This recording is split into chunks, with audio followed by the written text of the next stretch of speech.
Differentiation formulas వస్తే integration formulas కూడా వచ్చినట్టే. ఎందుకంటే డిఫరెన్షియేషన్కి రివర్సే ఇంటిగ్రేషన్, నథింగ్ బట్. ఇంకో ఎగ్జాంపుల్ కూడా చెప్తాను.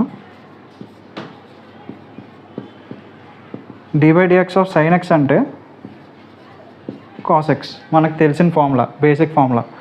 నేనేం చెప్పాను, ఈ డెరివేటివ్ అనేది రైట్ సైడ్కి వెళ్తే ఇంటిగ్రల్ అవుతుంది. So integral cos x dx equal to మనకి లెఫ్ట్ హ్యాండ్ సైడ్ ఏముంది, ఈ డెరివేటివ్ అనేది మనకి రైట్ హ్యాండ్ సైడ్కి వెళ్ళిపోయింది. సో మనకి sin x ఐడియల్గా ఉంటుంది. So sin x plus c is the answer.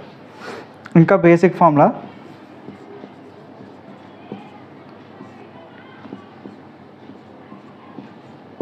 x power n అనేది మనం ఎక్కువగా ఎక్స్పెక్ట్ చేయొచ్చు. ఎందుకంటే